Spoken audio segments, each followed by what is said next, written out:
Welcome to the debut edition of the Wrestling Perspective here on Fite TV. I'm pleased to basically bring in the cast and characters of this show. I'm going to start the show the way I normally do, so come with me on this great ride and learn about the show. First and foremost, we're the only wrestling podcast on earth with one two-time Major League Baseball All-Star comeback player of the year, Dimitri Young. What's up, Dimitri? Here's the t-shirt for today. Easel from Friday. I love it. One four-time Stanley Cup champion. He's played with Calgary and the Detroit Red Wings. It's Darren McCarty. Happy to be here. What up, Meat Hook, Lars, Dennis, Petey? How's she going, eh? From Impact Wrestling. Former two-time X Division champion, and maybe counting more, who knows? He does it all with the company right now. He is the Canadian Destroyer, Petey Williams. How's she going, eh? And from the most influential punk band, in my opinion, in punk history, one of my favorite people on earth, Lars Fredrickson. Nice to be here with you guys. Super stoked. Petey, next time, this is the inaugural show kind of thing. You got to Oh, yeah. a little mesh deal. I probably should. And then also we have our producer. We have to introduce him, the undisputed Dennis Farrell. Guys. That intro. Yeah. Pressing the buttons. Attaboy, D. That's all I really do here. And I drive the ship. You guys do all the heavy lifting.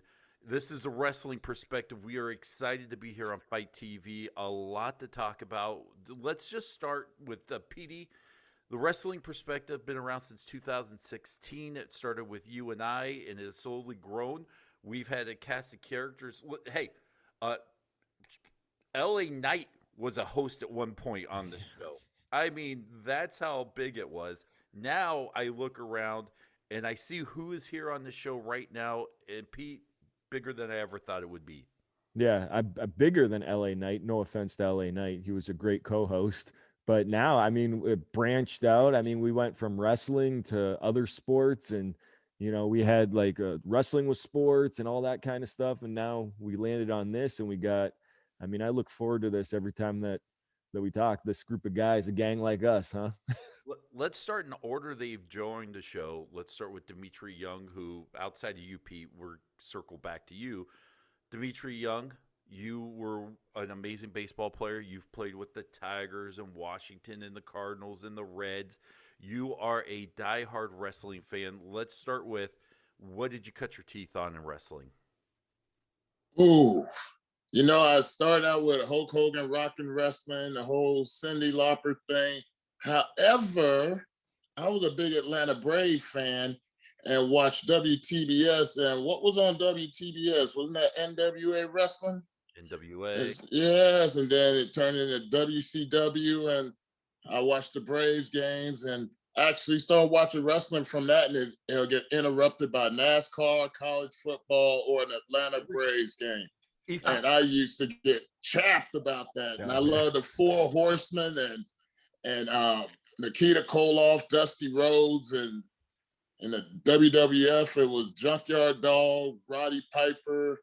I like the rule breakers, I like the heels, the guys, the baby faces, the good guys, that kind of was like, and then once I got to the big leagues, I got to go to different wrestling events and seeing that wrestlers are big sports fans, and a lot of us baseball players were big wrestling fans, and we got to go to events and stuff. So it's like me, living out a dream. And at one point I did want to go train to be a wrestler, but I saw the real work that they put into it, and I was like, you know what? I'll leave that to the professionals. And now I get to host with Petey Williams and Lars and D-Mac, and Dennis, you were the one that brought it together, so thank you.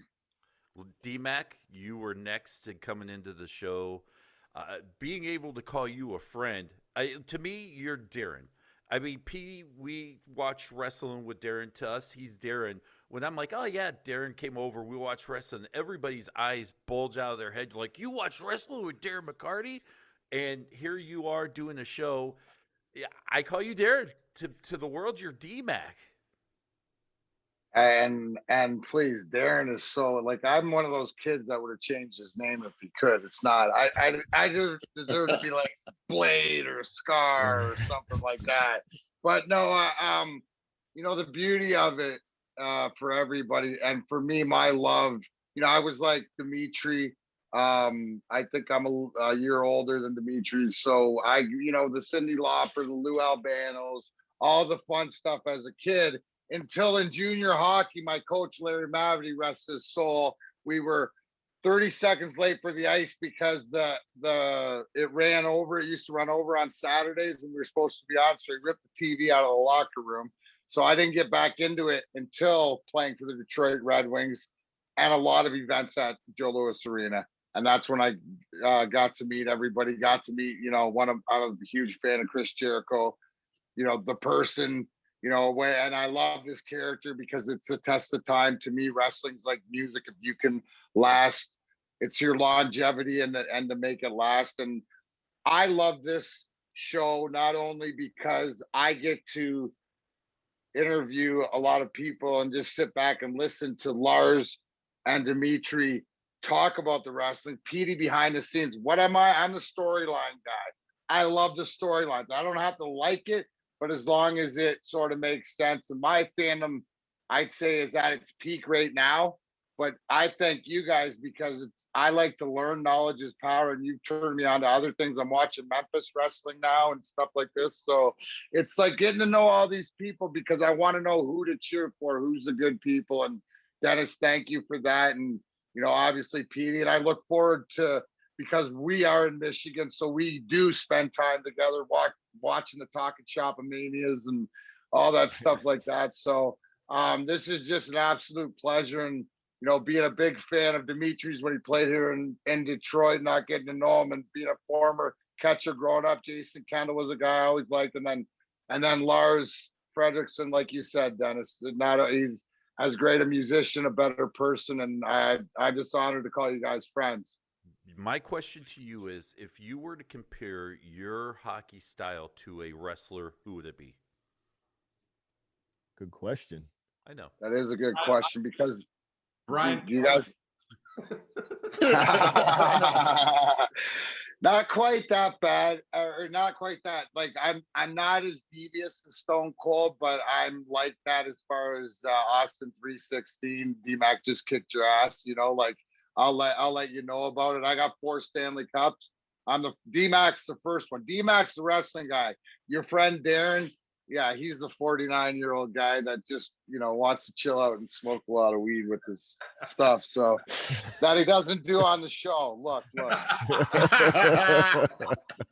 I think I would call you a Stan Hansen.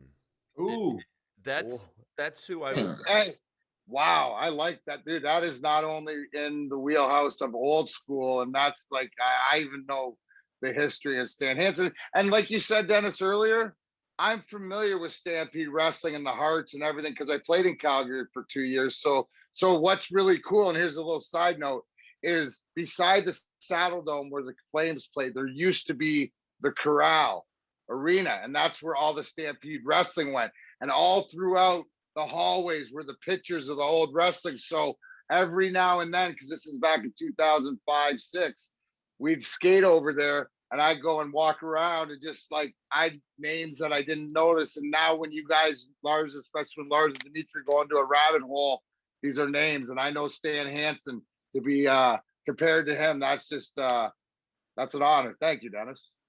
I'll be nice today for a minute. I'll take that. I could use a little of that. I'm gonna skip You need a hug here because Lars, you won't remember this, but it was me and Eli Drake doing the show. I had reached out to you back then to ask you to come on, and you said sure. And that was kind of about the time the show started falling apart. I was getting a divorce. He was going through some stuff, and then I didn't follow up. Then we got into the Wrestling with Sports stuff, and Darren McCarty came on, and I was like, you know what? Now's the time to reach out because I was a huge Rancid guy. I was bigger, by the way, than Jason Kendall was. If you've listened to any shows, you know what that means. I was a real fan. I will say that. All right. Oh, Dennis, you're supposed to take shots at guys when they're here, not when they're not here. They can't defend themselves. That's what makes you the Bobby the Brain of the operation. Darn right. You have, hey, Dennis, you have a little Heenan in you. I just a little bit. But Lars, I've heard many different interviews with you when you were talking wrestling that made me fall in love with you as a person. And I always kept thinking, when you guys look on TV and go, I could be best friends with that guy. You have no basis of it, but you see him on TV and you go, God, we share so much.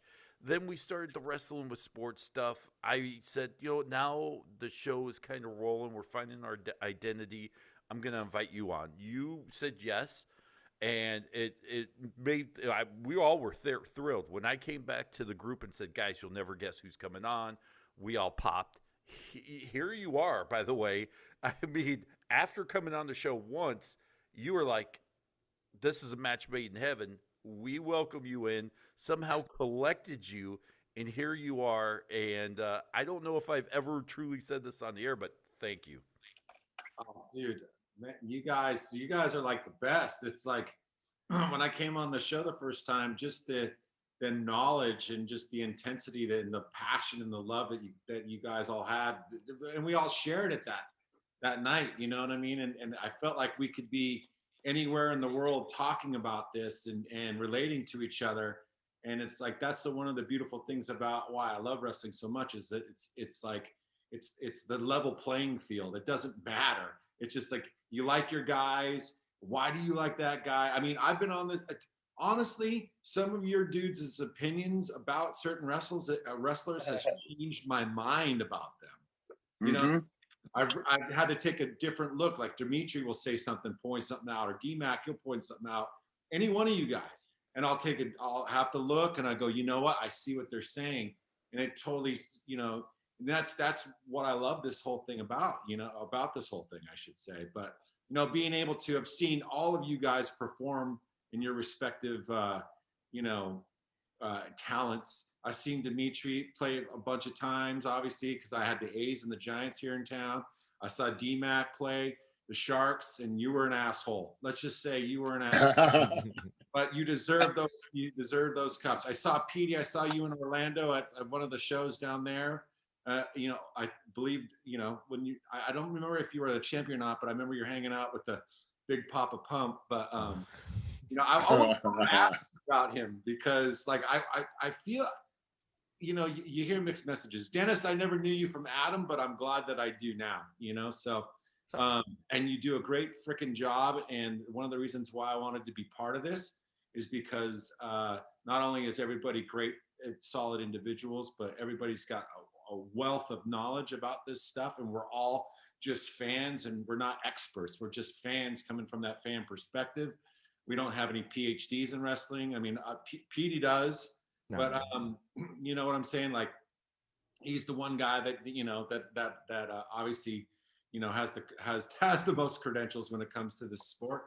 But, and just like, what you're talking about, DMAC, like I've played the corral and I've also played the arena, and I've actually walked in the corral with Bret Hart when he'd come check us out a few times. And he was explaining things, and there's pictures of the wrestling on the walls there. And it's just like, it was like a history lesson, and you're there with the hitman, you know what I mean? And he's showing you around.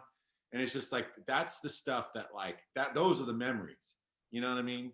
And I just love this. I love professional wrestling. My wrestling question to you, Lars, is were you ever on stage, and did you ever break out a wrestling theme song in the middle of a concert? I've done more wrestling shows on stage than our drummer Brandon says, Lars, you're not a punk rocker, dude. You're a professional wrestler trapped in a punk rocker's body. What are your favorites to play? Well, no, I've never played any theme songs, but I've done promos. I've cut Ric Flair promos. I've told him about how I'm a limousine riding, jet flying, blah, blah, blah, wicked son of a gun, woo, wheeling, dealing, kiss stealing, you gotta beat the man. I've done the Superfly at Madison Square Garden. I've done it all, baby. I played Madison Square Garden, and I wasn't excited because we were playing Madison Square Gardens because of the match that I saw him in Morocco do. That's You know, that's why I was excited to be there. It had nothing to do with music.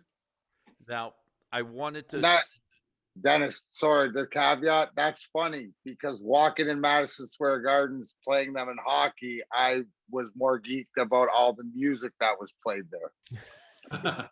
Walking down the hall to the dressing rooms and all the, you know how it is. So, and for me, because I, like my book, True Story of a Hockey Rock Star, because I think that's the sort of the correlation. But there's something that's what connects us all, because we know the drive and the passion. And to Dennis's point earlier, that's what we do at the interviews. The same thing as we look at a guy on TV and hope to get to know him and hope it's the guy we're rooting for, good, bad, or indifferent, right? MJF's a dick, but I love him because he's true to him, dick.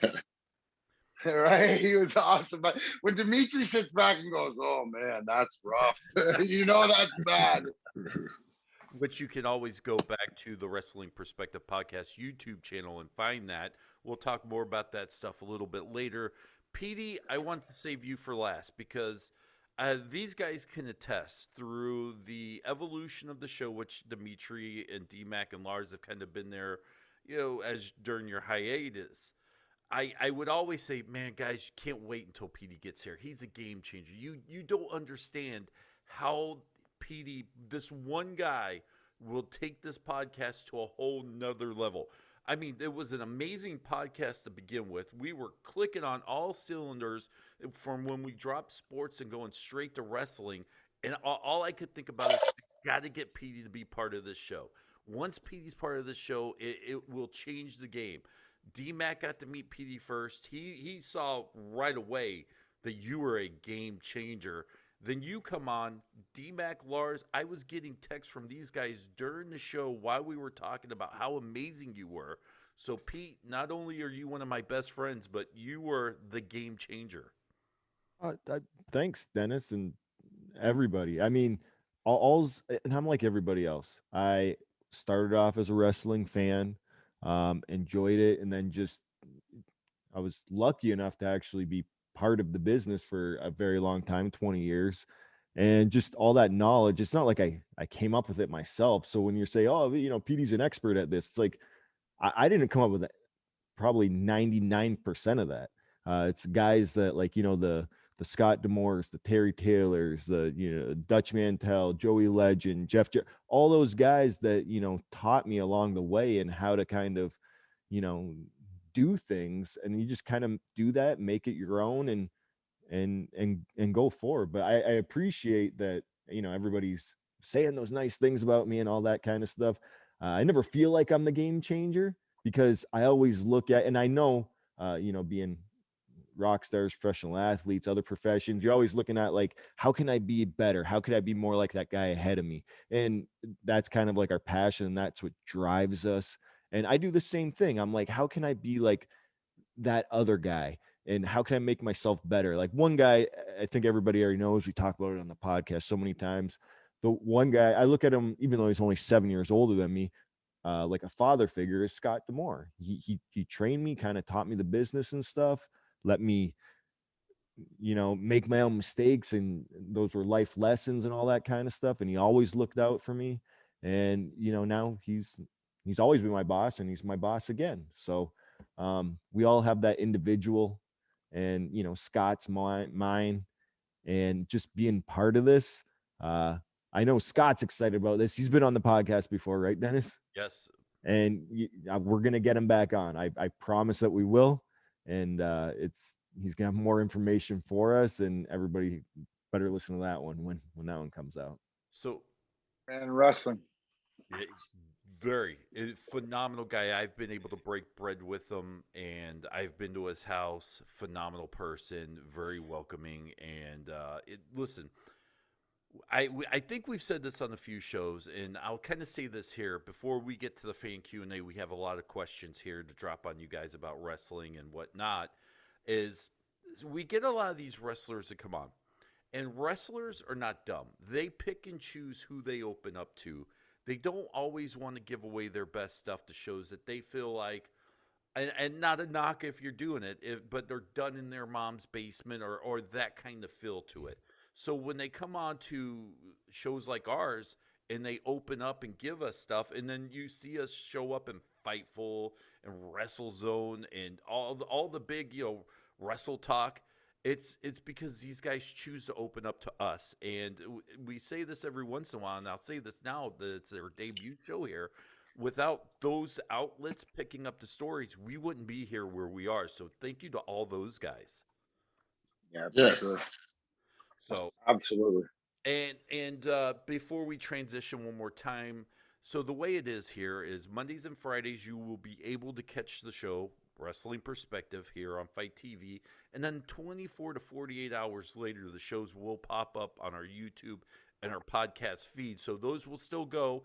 It'll be later. So if you're listening to this a little bit later on the podcast feeds, if you want to get it early, make sure you get the Fight TV app. It's on your TV, on your phone, and you can watch us there on there, or you can wait the 24 to 48 hours and still pick us up on our YouTube Wrestle in Perspective podcast. You find it on all major podcast platforms. So, and YouTube, Facebook, we're on Facebook, Twitter, we're on Instagram. We'll give out everybody's individual stuff here at the end of the show. Let's jump into some fan questions, guys. Promo code for the Fight TV for people that sign up. We're going to get that hopefully this week. Okay. The deal kind of came together quick between Fight and us, and we're still ironing out a lot of stuff. So, and trust us, we have a laundry list of stuff we could talk about, but it's all off the air stuff. So, we won't do too much inside baseball on this one. But Miguel wants to know, guys, who was the most influential wrestler on your sports or music career? And we'll start with DMAC. Absolutely. Don't give up. F and flying frigger, whatever like this. And you gotta, it's that rattlesnake mentality. It's his mentality of, and you have to temper that because he's a wrestler. So you can't live sort of like that. But it was just like the sort of badass stuff. I know I used to wear a Stone Cold shirt around the locker room and stuff. And it was funny because in our locker room, Matthew Dandino was the Rock. So it was all the time. It was the Raw. We were there front row when Stone Cold smashed the Zamboni in and into the ring at Joe Louis Arena and stuff like that. So he was really the influence. Dandino was the Rock. So we'd run around the dressing room doing stuff. And we made Mike Knuble a rookie. We made him Mankind. So he always got beat with a chair or something like that. So, dude, and he'd be man. He said we could beat him if he was Mankind. He didn't want to be Dude Love. Bang bang. Lars? Thanks, Jack. Oh, geez. I mean, it's probably Ric Flair. You know what I mean? Ric Flair. I always like the talkers. So Ric Flair, Jake the Snake. Always loved the Hitman. His personality, his charisma. You know what I mean? I bit all those lines so many times. I've said Rancid is the excellence of execution up in Calgary. I'll just I've done Ric Flair chants in Charlotte, North Carolina. So it's like it's the talkers, you know what I mean? Because that's kind of in essence what I'm sort of doing in the band in a lot of ways. Is I'm the one that communicates with the crowd, speak to the crowd the most, at least have the most back and forth with. So it'd be the talkers, you know what I mean? That's it, yeah. Pete? Yeah, you're in the wrestling industry, so Yeah, this has got to be like a two-parter for me, kind of, because obviously I think like everybody back in the 80s, when I first watched wrestling, I was a Hulkamaniac, so I mean I loved Hulk Hogan. I was always cheering for him. WWE, WWF at the time, pushed him as like, he's the man, he's our guy, he's our big baby face. And yeah, I totally bought into it. I mean, that's what they were trying to accomplish, and that's what they accomplished. So definitely him. And then, as it transitioned, I kind of fell out of wrestling because, it wasn't cool at one part before the Attitude Era. And my friends kind of talked me into like, no. And that's when I really got into music and stuff. And then from there, I got back into it in the Attitude Era with like, guys like Stone Cold and The Rock and DX and all that kind of stuff. Just awesome. And then that's when I was really like, yeah, I'm going to do this. But then once I got in the business, my mindset changed. Obviously, like, Bret Hart, I'm looking at a different way. And all those guys I look at in a different way once you're in the business. But then guys that helped me along the way that kind of brought the best out of me in the ring. The first name that I ever wrestled was Jerry Lynn. And I tell this all the time. Like, he didn't have to go out there and go, give me a lot of stuff in the ring, but he did. And, whenever I wrestle somebody that, is up and coming and stuff like that, I don't just phone it in. I say, yeah, we're going to go there, and I pay it forward, kind of like what Jerry Lynn did with me. And I always respected that. So guys like Jerry will always bring out the best out of me. Alex Shelley, Chris Sabin, AJ Styles, all those guys that I feel like I have a better match when I'm with them, and I aspire to be like them, because I always want, if I'm wrestling somebody that's an up and comer, I want to be able to bring the best out of them too. Dimitri? Ooh, I've been thinking about this the entire time, reminiscing about when I was with the Cincinnati Reds. We had the whole thing with NWO. We had the NWO t-shirts, and we wound up splitting. There was NWO Hollywood with Barry Larkin, Hall of Famer, the Capitan, and Aaron Boone. Let's pray for my brother. He was part of that NWA Hollywood, the white one. Ed Tobbins. There was a lot of guys on that side, but then the Wolf Pack, which was myself, Sean Casey, Pokey Reese, and we would wear those shirts under our jerseys. Sick. Yeah, and we even had Goldberg and DDP come in, and I was like, dude, where's Kevin Nash? I want to see Scott Hall, man. Yeah.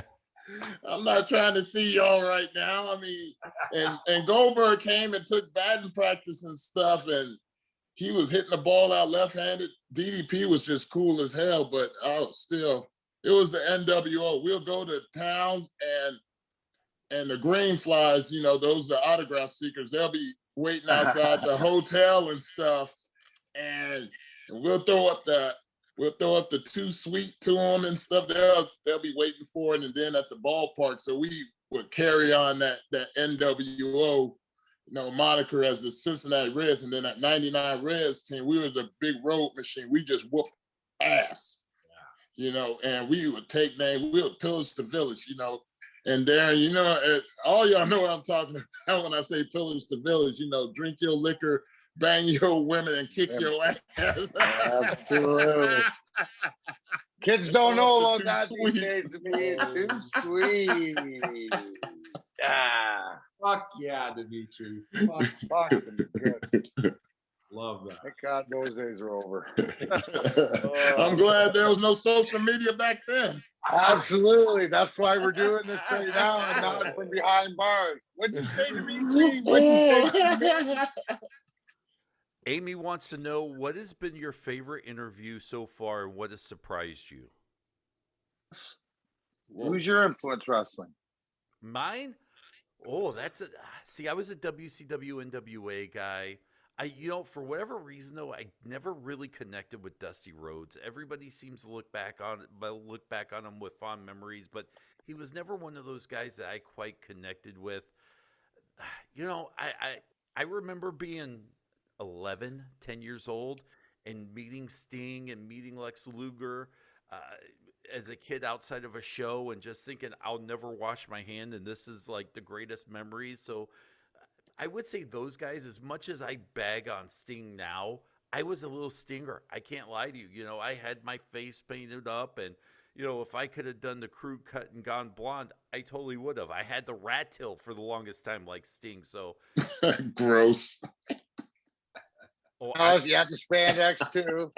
You have the tights, little green tights. Lime green. Lime green. Face paint.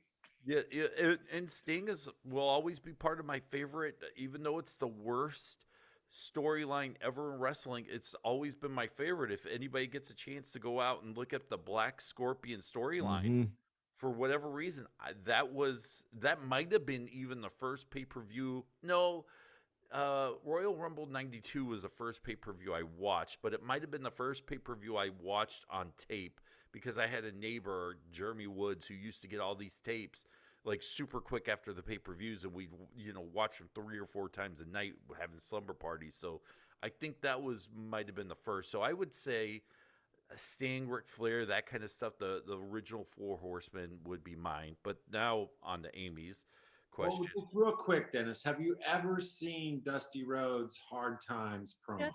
Yes, a million times. Have you ever Googled Dusty Rhodes Bula Bula? All right. Do you want the truth about me and Dusty? I like Dusty the performer, and I'm gonna get some heat saying this, but Dusty the booker, I think, killed Dusty the performer for me. As much as he had phenomenal good ideas, I'd say 80% of his ideas were just horrible. And this is just me being truthful here, guys. And I think it killed my fandom for Dusty Rhodes. And we all have that guy. We all have that guy that we go, you just can't separate what he's done for whatever reason from him as a performer, and we hold it against him. And it's not fair to the guy, but he's the one guy for me. So can I touch on that for a second, Dennis? I agree with you about people and performers and booking and stuff. Like I look at, like, some people, they're great performers in the ring. They know how to book themselves. They know how to get themselves over. They know their character, all that kind of stuff. But then sometimes that doesn't transition just because, you're the best booker for yourself and your character. That won't always transition to being able to do it for other people. You might have a vision in your mind for another wrestler and, like, yeah, do it like this, but it doesn't translate for them. Some of the best, like, I look at Jimmy Jacobs, right? Jimmy Jacobs, I think, as a wrestler, phenomenal. He knows his stuff, but as a booker and as a storyline writer, I mean, that guy, just working next to him, I'm like, man, he has one of the most brilliant minds when it comes to professional wrestling. He just, I don't know what it is. I can't even keep up with him. And we'll have to definitely get him on the show, and, like, he'll blow everybody away.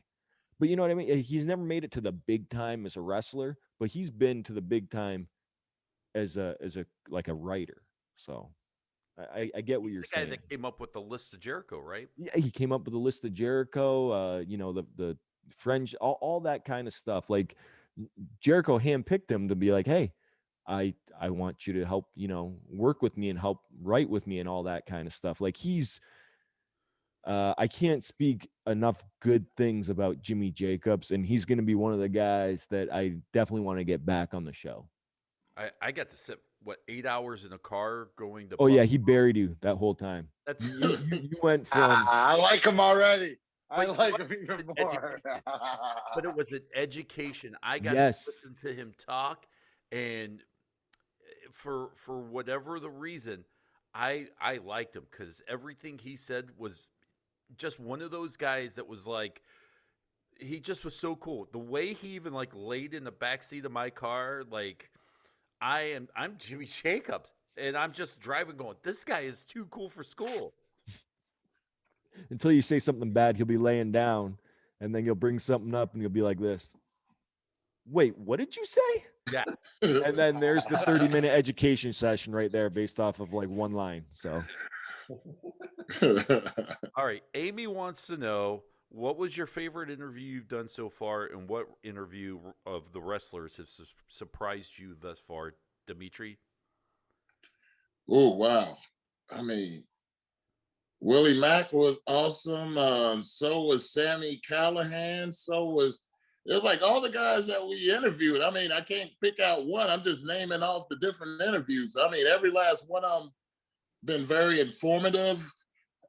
You get to dig deep, and they've been. I mean, look at the host and our crew. We're all big time in what we did, and so we make the guys feel comfortable and want to open up, and we open up to them as being fans. And I'm pretty sure they look at us like, hold on, you are a Major League Baseball player, you watching us?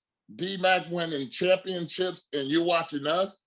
Lars is filling up arenas watching us, and yeah, I have mad respect for the wrestlers, and because of that, they give it back to us. And yeah, that's why I love this show. I'm just gonna say it just like Lars. That's why I love this show. Petey? Man, I mean, we've interviewed so many people, Dennis, in the past, so many years. And I don't even know if we have that on our YouTube channel, to be honest with you, or if they're archived and we can, are they? Yeah. Yeah. I mean, Young Bucks, I really liked that interview. That was right before they announced that AEW was going to. Used it on the show, actually. Yeah. They said they were going to be somewhere, and everybody was thinking, like, what? TNA, Impact, Ring of Honor, WWE, like, what's it gonna be? And he, oh, we're coming up with something. And like, literally, wasn't it like weeks after they? Not even weeks, a week. They filed Yeah. trademark. So that was great. I really liked Uncle Jeff doing it with him right before his Hall of Fame induction. Jeff Jarrett, yep. Man, I don't. Those are two that really pop in my mind because I really didn't think they were gonna want to do the show. I don't know why. Even though I'm close with them and stuff like that. But it was just amazing. Those two, like literally, we had Uncle Jeff right before his Hall of Fame induction, the Young Bucks right before they announced AEW. So, I mean, I love those two. I don't know why, but that's the two I love. D-Mac? It's good. This is good television or whatever. I'm gonna say Tommy Dreamer because I'm doing his podcast tomorrow. But he was great. Yeah, he was great.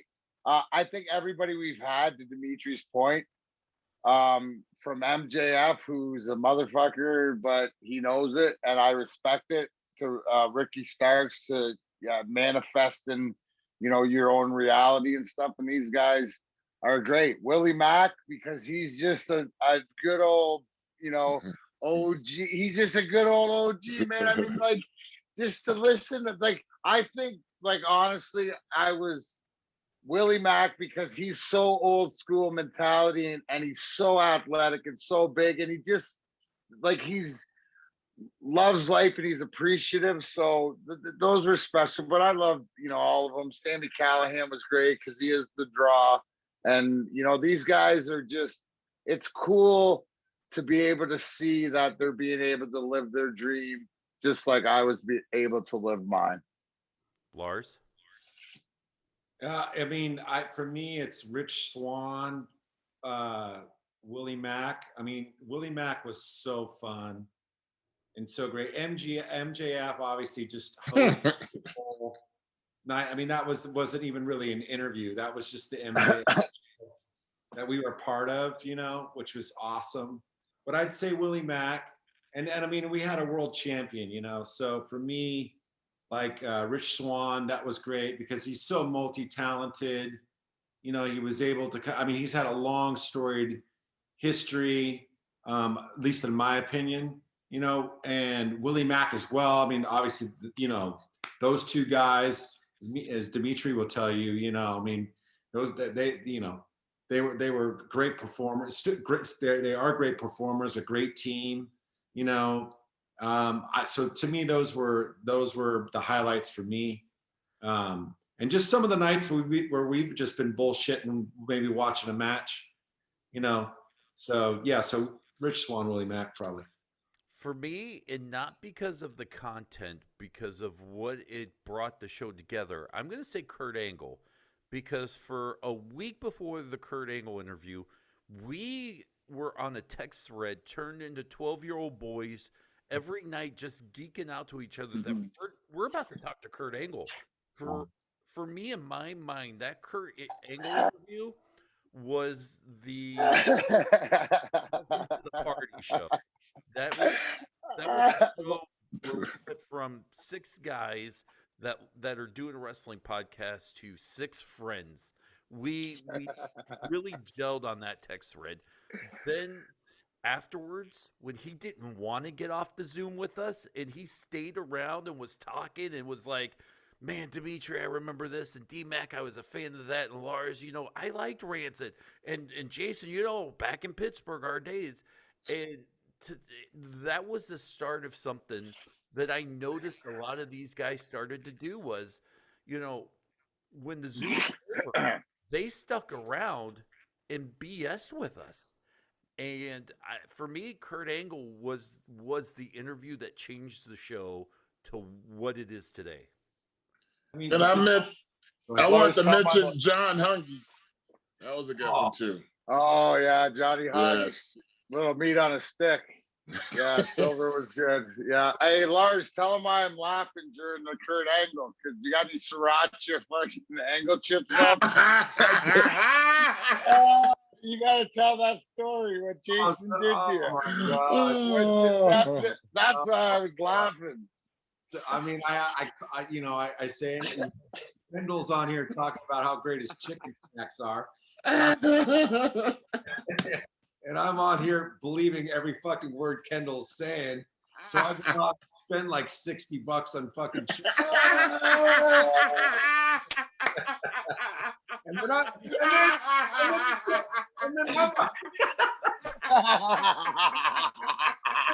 here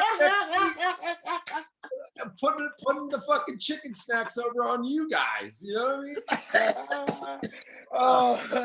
Oh, dude, that is so funny, dude.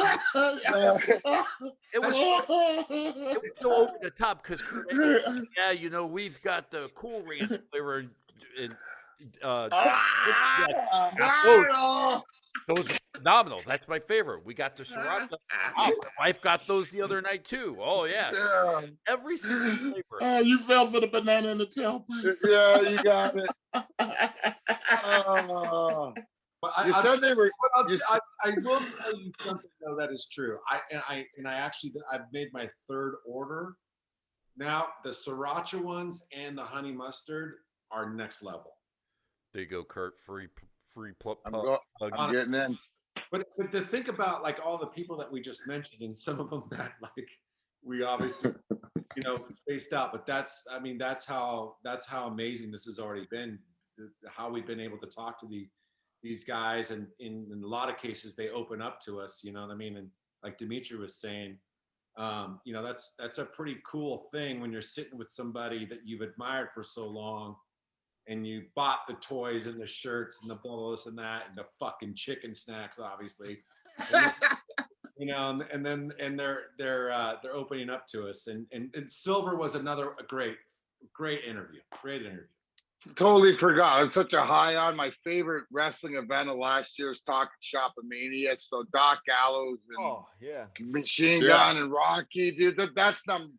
Dude, I love Willie Mack because but that was really cool. And it's really cool because been able to follow them and, sort of keep in contact and stuff, but just what they're doing. And, Petey, because you and that's sort of where we met at Dennis's and we watched both of them. And it's just sort of like, it's the love of the wrestling and all these guys. I mean, if we didn't mention you, it's not because we didn't enjoy it. It's 'cause I got an excuse. I'm a stoner.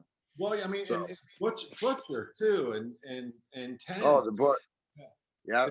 I mean, next question. Billy wants to know if you could have come out to any wrestling entrance song during your playing career. And Pete, I don't know about you because you had your own, but what would it be? D-Mac? No, your ass better call somebody. I know that's Kendall. That's a good one. Yeah, I like that, DX. Lars? Takers. Oh yeah. Pete, I don't even know how to ask you this question, but what if you could mimic any wrestler? Maybe, I don't know. I don't even know how to. I mean, when I work the indies, well, ask Dimitri first. Dimitri, I want to hear your song. Can you dig it? So loud it cut off his mic. I know. No, it's obviously I had my own entrance music for a long time. But when I was worked on the indies before, all the trademark stuff happened and with the cease and desist, like with Ring of Honor and all that kind of stuff, you kind of like pick whatever song you came out to. And some of the things I've came up to in the past is like, like Rage Against the Machine. And, I even came out to, Nirvana with Paul McCartney. They were doing I can't remember that song. They did it on Saturday Night Live, but like that. Just something that's different, I guess. It's tough to say. I don't even know how to answer this. I mean, I come out to the Canadian national anthem still. It's been 20 years. That's a good one. I like that one. How about you, Dennis? I guess it would either be the NWO theme song or the Hollywood Hulk Hogan's what was it? Child? Oh, Jimi Hendrix, Voodoo Child? Yeah. For me, like I said, I was a WCW guy. Those were probably the two cool ones that I would come out to. Maybe the classic Wolfpack. That's a good one too. Yeah. That would have been it outside of Booker T. All right. No, one time in the Bastards, we did come out to. What's Flair's? Flair's theme song is 2001: Space Odyssey. Right. So we did because we had a song that started in C, and it was the perfect place to go. So we came out to that thing before. So that was kind of cool, but. All right. Alex wants to know, what was some of your misconceptions about doing a wrestling podcast before you started or was presented with doing one? You know what, Petey? You fought it, so I'm going to start with you. Yeah, I just when you asked me to do this podcast, I mean, the first one I ever did, like was interviewed on, was Colt Cabana's. Colt Cabana was kind of like the, Godfather. I don't know, like he started the wrestling podcast. Godfather. Yeah. The Podfather. Podfather. Yeah, so he started all that. So when he asked me, it was really weird. Like he said, I didn't really listen to podcasts or anything like that. Dennis, I know you were doing podcasts, before they were even cool and all that kind of stuff. So you're the real Godfather. But in wrestling, it was Colt Cabana. And he said, "Hey, do you want to do my podcast show?" And I was like, "Okay, what do we talk about?" He's like, "Just about you." And I'm like, "Okay." Like I didn't really understand it at the time. And then we started getting into it, and then I was like, "Okay, this is great." And then so when you asked me, I'm like, that's kind of Colt Cabana's thing, right? But then everybody just kind of copied him, and now everybody has a podcast and stuff. So I figured, like, hey, I want to shoot the breeze and talk wrestling. I'm like, sure, let's do it. And I don't like the let's try to break news story and stuff like that, or try to get somebody fired, or dirt sheets. That's not me. I just want to be able to portray people that we interview to, like, hey, this is either the real person, or this is what he's really about. Stuff you wouldn't normally see just from their on-air persona on television. Dimitri? Oh man. I talked to you a few weeks ago about, I was scrolling down my Messenger and Facebook, and I got a instant message from Dennis back in 2012, and about doing a podcast. What was the dude's name? Nico something? Yeah, we'll leave it at that. And wound up doing a podcast with you, interview, and it was just like, wasn't until this pandemic started, it was like, shit, I'm pretty much confined in my garage. And we was talking wrestling, and I knew Jason Kendall, but didn't know Jason Kendall. So I got to know Jason Kendall, and I mean, what a wonderful guy. I mean, he loves to interrupt, but I mean, Jason was an a-hole when he played. He was a straight up asshole. But getting to know him now, and it's like, wow, he ended up in Kansas and he has a family and he's from Southern California too. So him being out in Kansas, it's like, whoa. But it wasn't until we started doing that and then just, it's like, okay, we're really talking this wrestling stuff, and then had to kick somebody to the curb, and then that really started taking off, and that's when D-Mac came, and then we interviewed Lars, and it was like, oh shit, and then Dennis was like, you know what, we're gonna change the name back to Wrestling Perspective, and we're bringing back Petey. You're gonna love Petey, and I was like, I'll take your word for it, and look at us now. So it was that point when I started with this, talking about my love, and then seeing D-Mac's love for it, his love for storylines, it cracks me up because I play it. It's a male soap opera. Yeah. And I like General Hospital personally, but this is our male soap opera, and then Lars comes on and you just spitting that knowledge, and you've been to the arenas where they only have 50 people in there and a low ceiling, and knowing about all that entices me, because the only time I was in any kind of situation like that was in Cincinnati, where they had Heartland Wrestling Association out there, and doing stuff with them with Abyss when he was Prince Justice. They would call him Blueberry. He would wear this big old blue outfit, and that's when I first met him. I hit him with a bat, and he said I really fucked him up in the stomach, because I actually hit him with the bat in his stomach. He said it kind of hit me, and I mean, sorry, but I saw him years later as Abyss, and I didn't know it was him until he brought up that situation. And I was like, oh, that was you. Lars? What was the I mean, misconception about podcast? Yeah, I see, that's the thing. I normally, as a general rule, don't do very many interviews, and I think that it has to really pique my interest. And I'll talk about wrestling all day, because it's one of those things that for the longest time of my life, it was so hard to find anyone to talk wrestling with, right? And then when you become friends with some professional wrestlers and stuff, and they live and eat and breathe the business, right? And you can absorb that, and you're kind of like, oh, I'm home. You know what I mean? And then when you invited me here, and everybody had such a passion, and I know why Jason Kendall was so angry when he played ball, because that dude probably hit in more double plays than any. And if you think about, wow, Lars just hit him right over the head with a chair shot. Listen, That was right to the nuts. That looked like the Miz the other night with Lashley. You just Lashley'd his ass. Wow. I'm sorry, Kendall. He can't defend himself, but he was an Oakland A, and I love him for that. But my point is that, and then you talk about interrupting. So what is the most interrupting thing that can happen to you as a player in baseball? Well, when you're on first base after you got a leadoff hit, and then Jason Kendall's batting right behind you.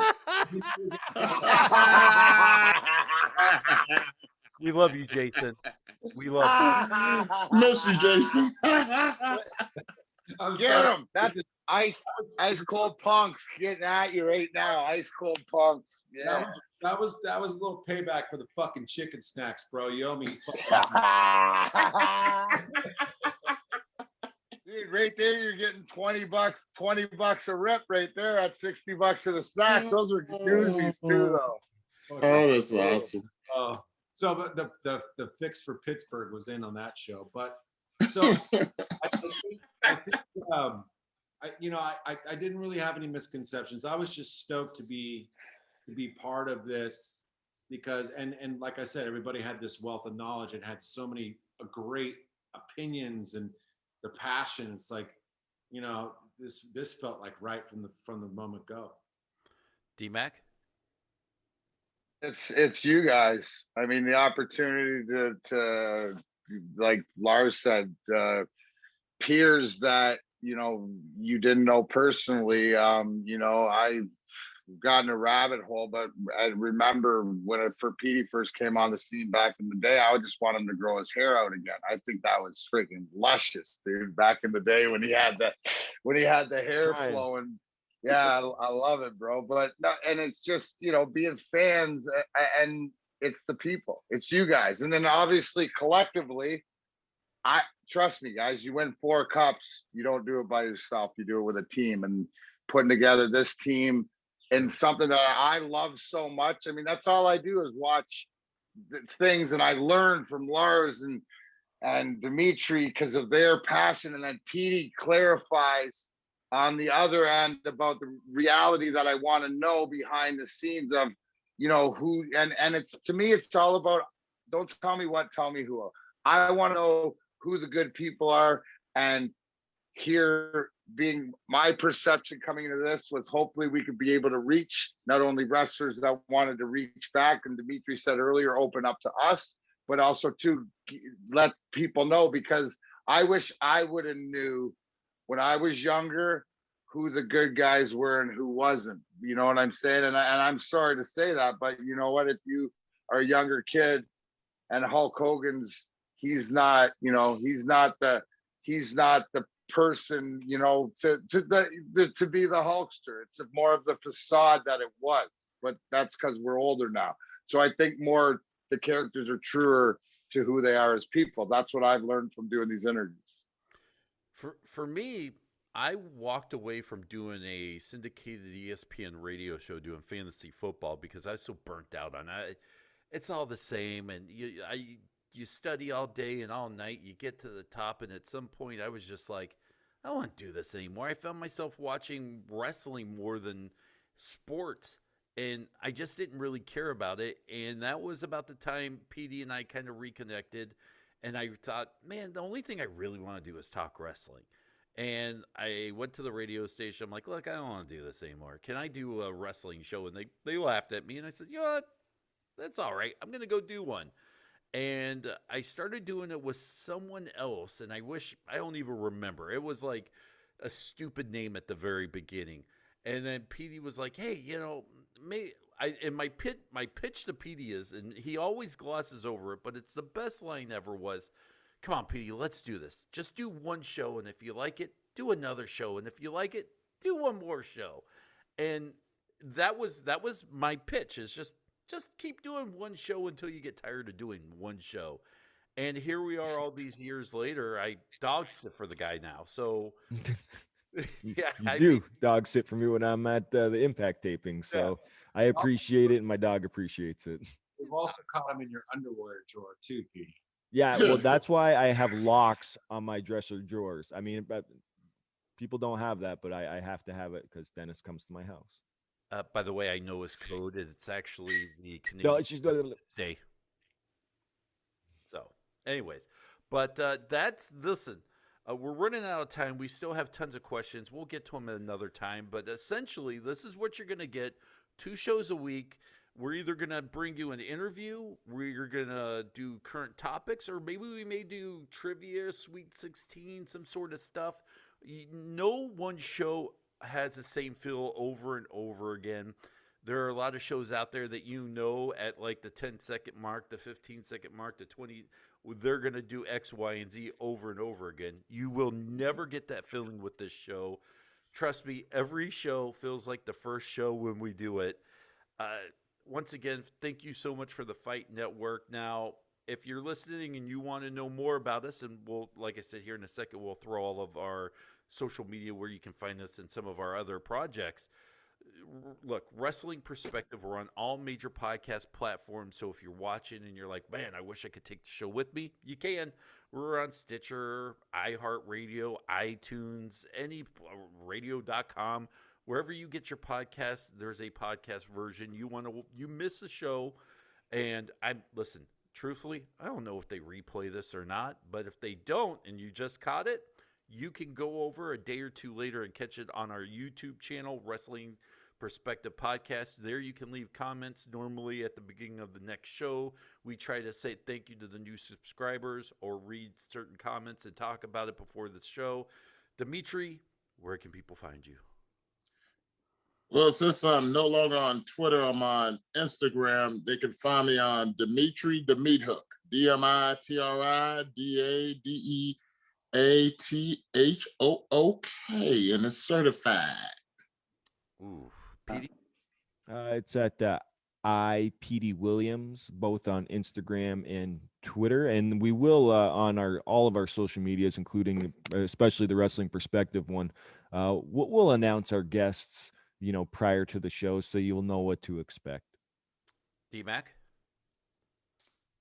On Instagram and Facebook at The Real Darren McCarty, Darren McCarty 4 on Twitter. And if you want to join me during the week, Monday to Friday, my new show, The Hook on Woodward Sports Network. You can download the Woodward Sports app on iTunes or on Android.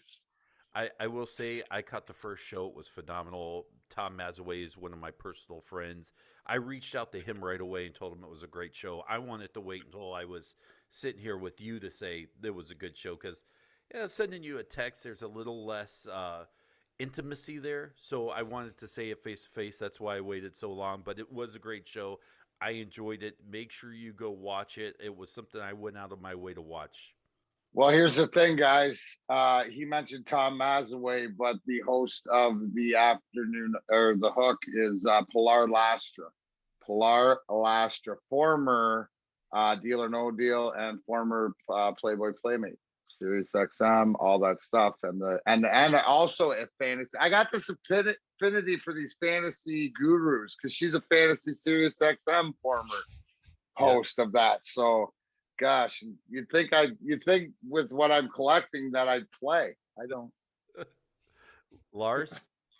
You can find me on Twitter at RootsRadicals01. I'm on Instagram and Facebook as Lars Fredrickson. Look for the blue check because that's me.